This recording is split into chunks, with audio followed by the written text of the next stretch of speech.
Le Barça s'impose 3-0 pour la 6e journée du championnat face à Elche à domicile. Victoire tranquille, on peut partir en trêve internationale, la conscience tranquille. On en parle tout de suite.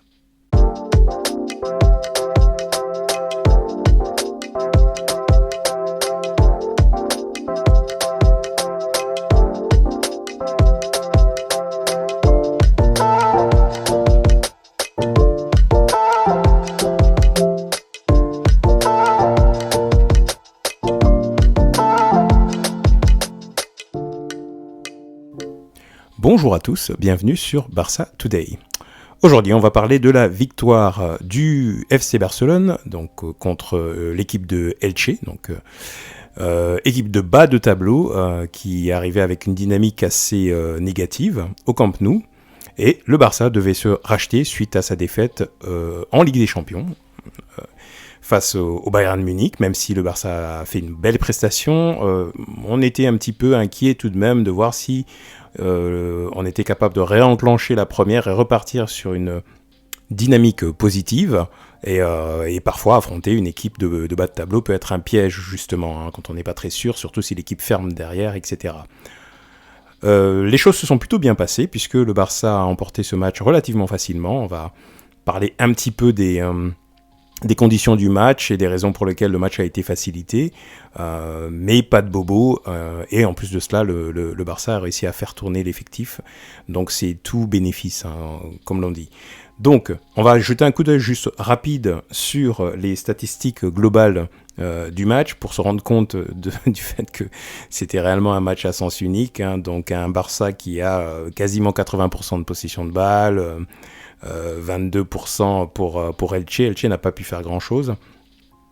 La stat la plus intéressante et la plus significative pour moi, c'est celle de nombre de tirs au but, 25 pour le Barça, et un tir, et je pense qu'il a dû même arriver plutôt en fin de période, en fin de match ce tir, puisque le long de la partie, Elche n'avait pas été en mesure de tirer au but. Heureusement que ce tir était cadré d'ailleurs. Nombre de passes, 710 pour le Barça, 214 pour Elche. Bref.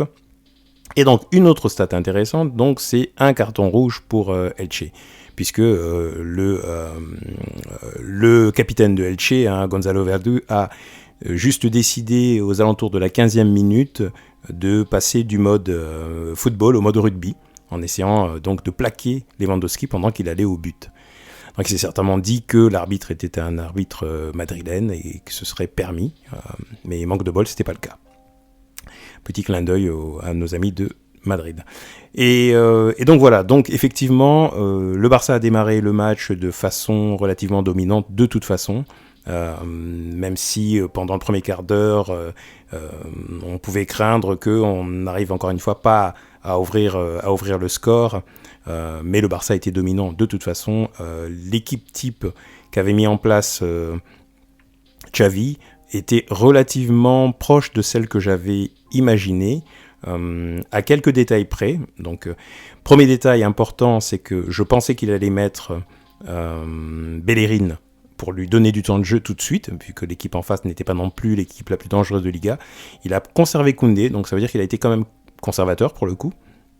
Xavi n'a pas souhaité faire porte ouverte, il a souhaité, je pense, être prudent, malgré la faiblesse offensive de l'équipe d'en face. Bon, pourquoi pas.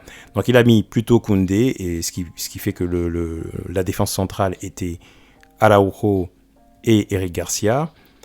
À gauche, Baldé, comme on l'avait prévu, et c'est très bien. Je peux d'ores et déjà dire que pour moi, Baldé est encore plus après le match d'aujourd'hui, et encore plus titulaire indiscutable, même devant Marcos Alonso. Il n'y a aucun souci. Je pense qu'il est vraiment, vraiment titularissime au poste de latéral gauche.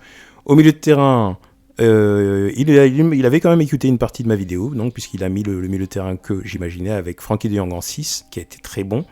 Franck Kessié, on va en parler un petit peu après, et Pedri, toujours, qui a aussi été très bon, qui est vraiment le meneur de jeu de cette équipe. En attaque, seconde surprise, donc, puisqu'il met bien Dembélé, Lewandowski. J'avais prévu qu'il démarre avec Ansu Fati parce que je ne pensais pas que Memphis Depay était dans la hiérarchie avant, bon, mais il a décidé de mettre Memphis Depay, bon, alors que je pensais que Depay aurait du mal à avoir du temps de jeu.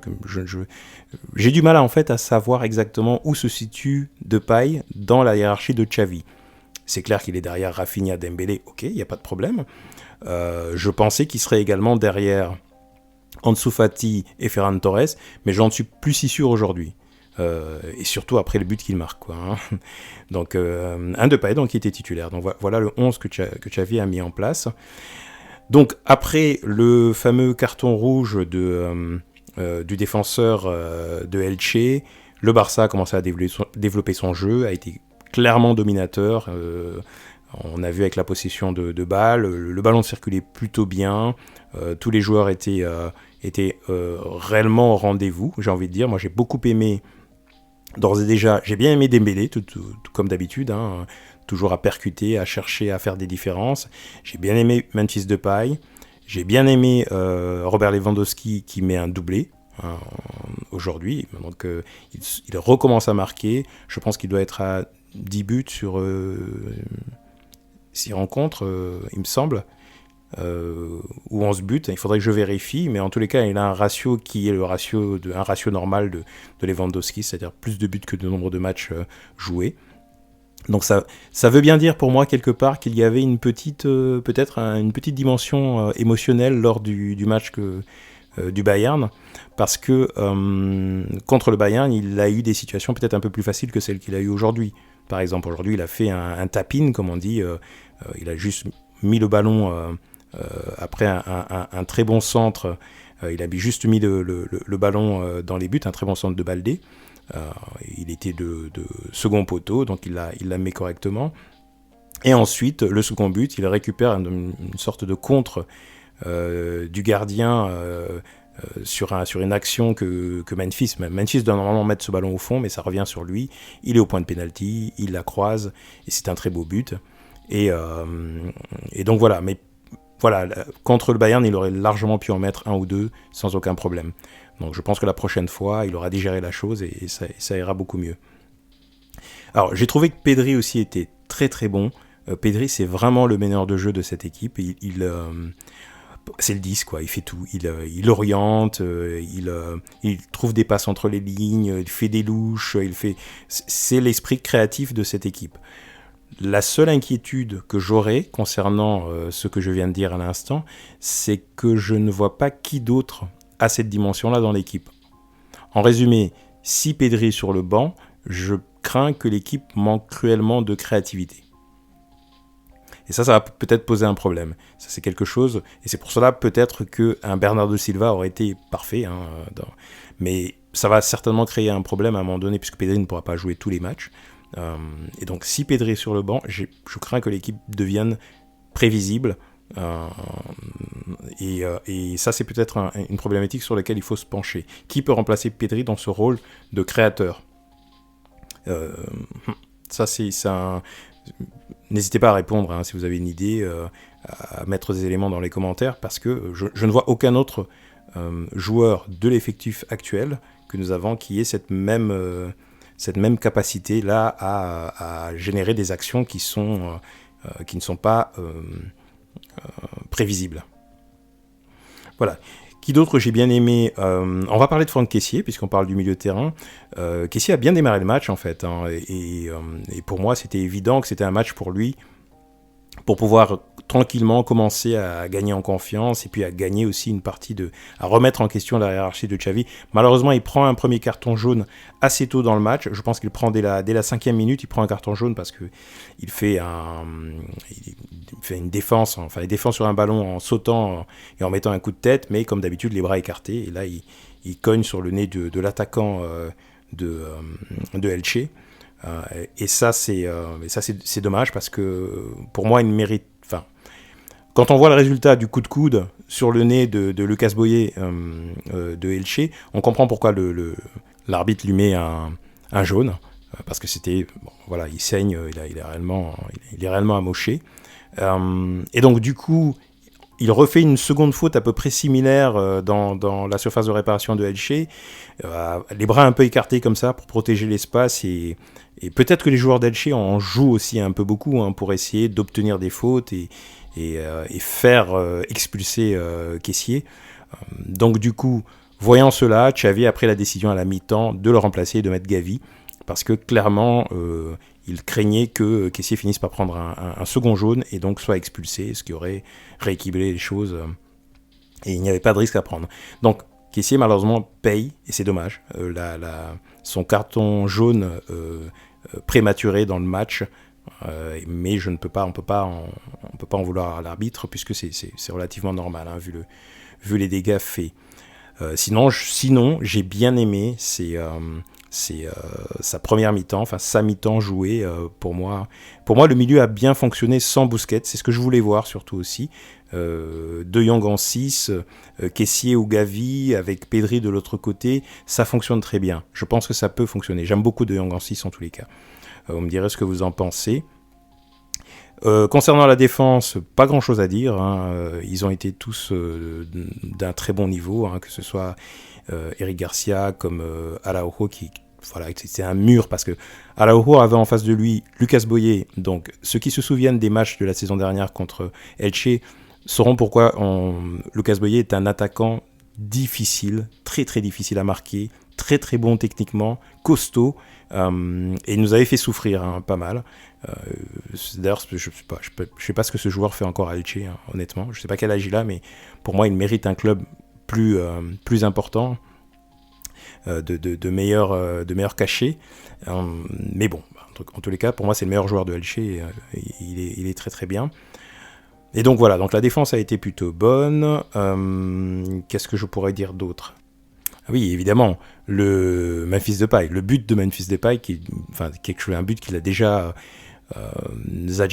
fait une action similaire où il reçoit le ballon dos au but, et avec une roulette comme ça. Et là, en l'occurrence, il fait même pas vraiment de roulette, il laisse plus ou moins passer le ballon en le touchant à peine, il se retourne et il frappe du gauche, il allume le but, littéralement, le gardien ne peut rien faire.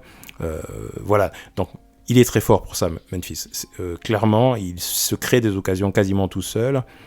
Physiquement, il est costaud, des cuisseaux énormes, ce qui lui permet d'avoir une posture, et il est ancré dans le sol. Et quand il se retourne, c'est très difficile de l'arrêter. Donc pour moi, il gagne quelques points, Memphis Depay, sur ce match-là, et c'est très bien. C'est bien qu'il marque. J'aurais aimé qu'il marque encore un second but, parce qu'on a besoin, encore une fois, de buteurs. On a besoin de gens qui marquent. Et ça, c'est très important, d'autant plus que Ansu Fati et Ferran Torres sont rentrés en seconde mi-temps, ont fait des bonnes choses, comme d'habitude, mais ne marquent toujours pas. Et ça, c'est toujours inquiétant. C'est inquiétant qu'il n'y ait que Lewandowski et parfois les milieux de terrain qui marquent des buts. Il faudrait vraiment que d'autres joueurs commencent à marquer beaucoup plus.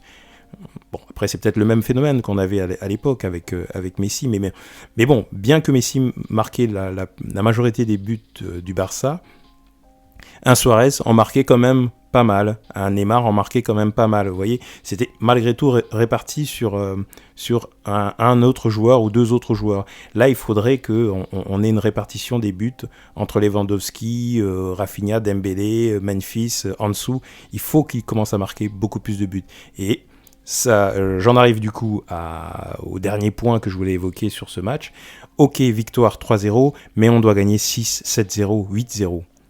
On doit gagner avec un score beaucoup plus large. Ce n'est pas normal que au bout de la 70e minute, le Barça se soit mis un petit peu à jouer à la baballe, sans spécialement avoir l'envie de mettre un score important à l'équipe adverse. Et pour le coup, ça, je pense que Xavi ne sera pas très content en rentrant dans les vestiaires. C'était un match idéal pour gagner de la confiance, pour les joueurs qui rentrent en cours de match, pour mettre des scores importants. Pourquoi ? Parce qu'un score important, ça marque les esprits, ça marque les futurs adversaires, ça montre qu'on est à nouveau, qu'on est à craindre, tout simplement.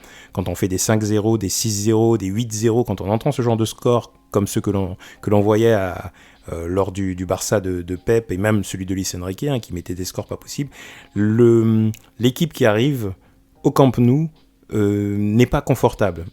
Voilà. Quand ils savent que, quand ils regardent un petit peu les précédents matchs du Barça et qu'ils voient 5-0, 6-0, 4-0, etc., ils sont pas à l'aise. Ils arrivent avec une mentalité un peu plus craintive, et donc ça oblige même le coach à mettre en place une équipe qui sera naturellement, et sans même s'en rendre compte, plus défensive, pour ne pas prendre une raclée. Et ça, c'est la psychologie du sport, et c'est l'art un petit peu de la guerre, comme ça, quand on arrive à infiltrer une notion de peur dans l'esprit de l'adversaire, il arrive avec beaucoup moins de conviction, et avec un esprit beaucoup moins conquérant. Et là, vous avez déjà pris un certain nombre d'avantages. Il est important de mettre des scores quand on est en capacité de le faire, quand on a l'opportunité de le faire. Et c'est le regret que j'aurai sur ce match aujourd'hui. Cela dit, victoire indispensable, d'autant plus que demain se joue le derby madrilène, donc entre le Real et l'Atlético. Donc l'une des deux équipes va perdre des points, ou les deux. Et ça, ce sera bénéfique pour le Barça, qui du coup, pour le moment, est leader du championnat. Ça fait quand même du bien, vu que ça n'est pas arrivé depuis un petit moment déjà que le Barça soit en tête du championnat, même si c'est en attendant effectivement le résultat de demain, et on espère, on croise les doigts pour que l'Atlético mette un peu le turbo et qu'il fasse douter un petit peu le Real Madrid.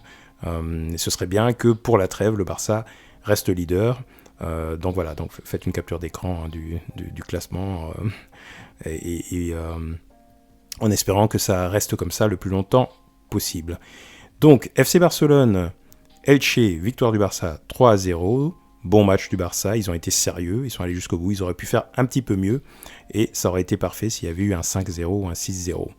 Donc n'hésitez pas à mettre vos commentaires pour dire ce que vous avez pensé du match, de l'effectif que Xavi a aligné, des performances des différents joueurs. Likez la vidéo, abonnez-vous si vous ne l'êtes pas encore, et je vous dis à très bientôt sur Barça Today.